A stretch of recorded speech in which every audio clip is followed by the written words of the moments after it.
Tsaka ito pa, bakit nyo kailangan mag-comment sa post ni Ate Manica na, bakit si Shalane pwede mang physical? Bakit si Bebang galit kayo? Ito lang papaliwanag ko sa inyo. That time na nag-grocery kami, hindi ko sasaktan si Bebang. Hindi ko siya sasaktan. Kahit buwisit na buwisit ako kay Neneng G, pinagtanggol ko siya nun.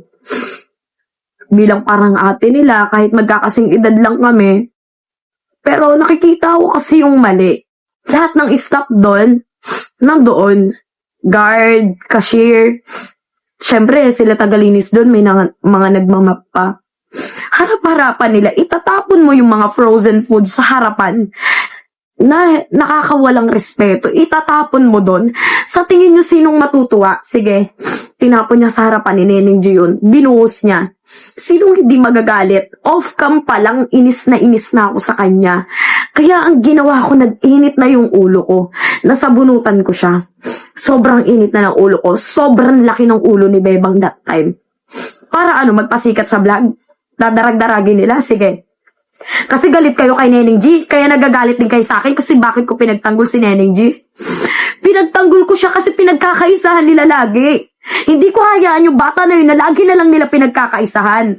Pero ngayon, yung Neneng G na yan, tinatabla ko. Pero wala na ako doon. Ba't kayo magagalit sa akin? Sa tingin nyo ba kung hindi inaway ni Bebang si Neneng G, gagawin ko ba yun? Hindi naman eh. So, sobrang gigil ko na walan siya ng respeto sa mga nun, staff. Hindi ka mahihiya eh. Ang hirap-hirap maglinis, tapos ibubuhos mo lang. Sige. Pagkain yan, ibubuhos mo, itatapon mo sa harapan ng isang tao. Sinong hindi magagalit? Mag-isip kayo. Isipin nyo yung tama sa mali. Ha? Tsaka itong eviction, sobrang naawa ko sa sarili ko. Hindi na ako pumalag sa kanya. Hindi na rin ako makakapalag kasi nawawalan na ako ng malay. Hindi ko akalain na gagawin niya sa akin yun. Hindi ko akalain. Inipo niya, galit niya, alam ko. Grabe yung pagkasampal niya sa akin. Nagdilim yung paningin ko. Hindi dapat ako magpapadala sa ospital. Pero sukang-suka na ako. Pumipikit na yung mata ko. Hilong-hilo na ako. Sinugod na ako nila Kosoki sa ospital. Sobrang sakit ng pakiramdam ko nun. Wala yung magulang ko sa tabi ko. Tapos yung nararamdaman ko ganun. Hindi ko pa sinabi sa magulang ko yun. Hanggang sa nalaman na lang nila. Galit na galit sa akin yung nanay ko. Paano pag may nangyari sa'yo, hindi ka nagsasabi ng ganyan? Lalo na yung lola ko nagpalaki sa akin. Yung mga tita ko tinatadtad ako ng chat. Ano nangyari sa'yo? Kamusta ka na? Okay ka lang ba? Kasi sobrang dami kong trauma sa ganyan. Kasi nangyari na sa akin dati yan. Sa tatay ko. Ganyan din yung nangyari sa akin. Kaya sila mama, nag-aalala sila sa akin. Chat sila nag-chat. Tinayaan ko lang sila kasi ayoko makisali sila sa gulo. Ayoko magalit pa sila. Hinayaan ko sila. Gusto nila sa akin, pauwiin ako ngayon. Ayoko umuwi. Kasi gusto ko tapusin lahat ng trabaho ko. Gusto ko matupad lahat ng pangarap ko. Gusto nila ako ipa-check up sa nangyari sa akin. Kasi after ilang days, hindi ako okay. Nagpapanggap ako. Ako kasi sobrang yabang ko. Sa lahat ng oras, lagi ko iniisip, sobrang lakas ko kasi nahihiya ako. Iniisip ko lagi ko pinapamukha na sobrang lakas ko. Pero deep inside, pagod ako. Hirap na ako, napapagod din ako. Ayun yung lagi ko pinapalabas. Ayaw ko replyin yung mga magulang ko. Lahat ng tita ko, si Papa, si Lola, lahat yan.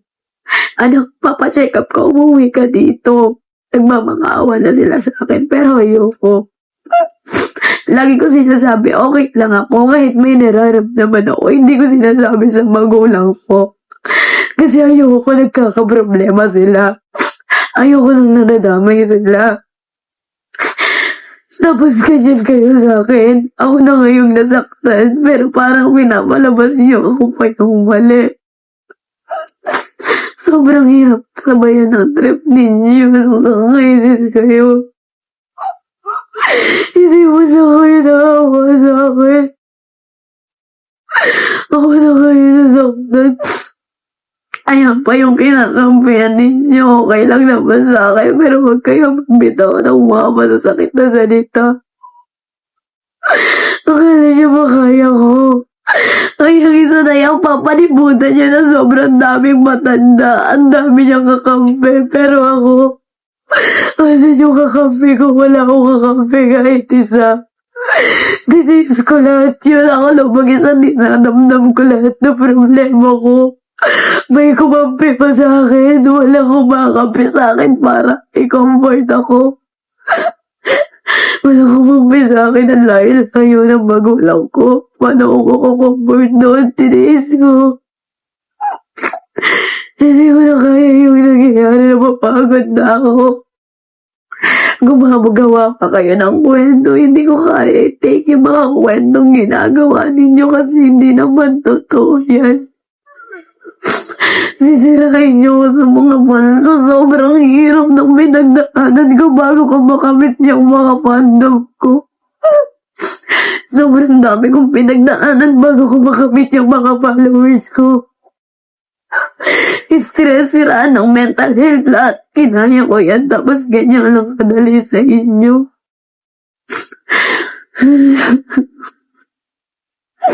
Ang sasama ng ugali ninyo. Sobrang sama ng ugali mo. Sobrang sama. Darating din sa point na pati si tita ka tinadamay ninyo. Hindi na kayo natigil, nananahimik kami. Kahit sino magulang magagalit sa ginawa niya, yung magulang ko galit na galit. Pero hanggat makakaya ko, pinipigilan ko yung magulang ko. Lahat ng nagpalaki sa akin.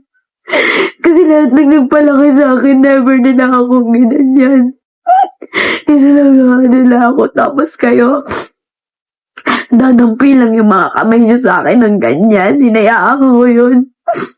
Kahit yung mga magulang ko, gusto niyo ipakita ko sa inyo lahat ng konbo ko sa magulang ko. Halos di ko na sila replyan. Lahat ng tito ko, hindi ko na nire-replyan kasi ayoko makisali sila. Nananahimik na lang ako sa bulletin na lang. Sa bulletin na lang ako minsan pag di ko na kinakaya yung mga sinasabi ninyo. Kasi ayoko dumating sa point na talak kayo ng talak. Hindi ako tumatalak. Hindi naririnig yung side ko. Puro side ninyo yung naririnig. Yung mga bata, napapaniwala ninyo. Diyos ko, ang hirap nyo. Ang hirap. Buti na nga lang eh. Nandiyan yung mga taong nagmamahal sa akin. Nandiyan sila para bigyan ako lagi ng advice. Sa totoo lang, miss na miss ko na si Mami B. Kung andyan naman siguro si Mami B, di naman yun mangyayari sa amin. Porket wala si Mami B, ginaganyan nyo kami. So yun guys, magsasalita na ako kasi pagod na ako. Sirang-sira na yung mental health ko, Diyos ko. Magpapaalam lang ako kasi nga bukas sasama na ako dun kay Ate Manika. Siguro papakalmahin ko muna yung utak ko sa mga nangyayari kasi sobrang nasasaktan na ako sa mga pangyayari. Sobrang naiiyak ako. Hindi ko akalain lahat ng mga taong minahal ko, taong pinagkatiwalaan ko. Akala ko, totoo. Akala ko hindi sila one-sided. Pero parang lumalabas ngayon, ako yung masama. Hindi ako naglalabas ng explanation kasi ayoko ng gulo. Ayokong masira yung branding ko na iniingatan ko. Hindi lang ako tsaka ni Mami B. Sobrang tagal naming iniingatan yung branding ko. Hindi ako naglalabas ng mga ganyan-ganyan kasi ayokong makasira ng ibang tao. Kasi pag nangyari sa akin, hindi ko rin gugustuhin. Dumating na sa part na sobrang dami nyo ng issue kinakalat. Yung branding ko nasisira. Ilang buwan namin pinaghirapan yan nila Mami B. Yung puyat namin, yung pagod.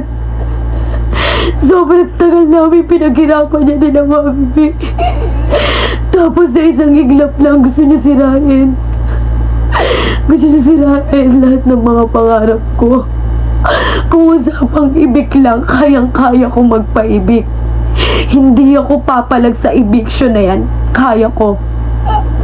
Kung ganyan lang, dahil sa eviction lang, sobrang daming friendship, sobrang daming relationship ng tao yung nasisira. Dahil lang dyan sa buwisit na eviction na yan, hahayaan ko. Kaya ko magpaibig. Kaya ko magpaibig kasi yung eviction na yan, hindi permanent na mawawala ka sa Manix. Kumbaga parusa lang yan. Kaya kong parusahan yung sarili ko. Kaya kong tanggapin yung pagkakamali ko. Pero yung ganyan na dahil sa eviction lang, sobrang daming tao yung nasisira. Pati yung karir ko gusto niyong sirain. Ilang buwan namin ni Mami pinaghirapan. Hindi lang ako, sobrang hirap. Halos mapuyat ka na, masira na yung body clock mo dahil sa trabaho. Tapos sisirain nyo na ganyang kabilis. Palibasa kasi, ewan sa inyo kung danas niyo yung ganyan. Ako kasi danas na danas ko, sobrang hirap magtrabaho. Sobrang hirap magtrabaho, tas ano, ganyan nyo lang kadali sisirain yung branding ko. Ganun lang kadali na masira lahat ng mga pinaghirapan ko. Privacy ko yun! Privacy ko yun, pero bakit kailangan nyo ikalat sa social media? Ang kakapal na mga mukha ninyo. Siguro pag sa inyo ginawa yan, magagalit din kayo. Hindi nyo man lang inisip yung nararamdaman ko. Yung iba, nagiging one-sided pa. Ang dami nyo pang nabibitaw na salita. Sana inisip nyo muna yung mga lumalabas sa bibig ninyo bago kayo maging one-sided. Kahit sabihin nyo na hindi kayo one-sided, pero yung pinapakita ninyo, one-sided kayo. Ayun yung nakikita ko. Hindi ako umaangal sa social media, sa TikTok. Hindi ako nagpo-post ng ano-ano na ganyan na ikakasira ninyo. Kasi ayoko masira yung mga pinaghirapan ninyo. Sana ganun din kayo. Hindi yung iniisip nyo lang yung sarili ninyo, pero yung ibang tao hindi nyo iniisip. Napaka-ungrateful ninyo.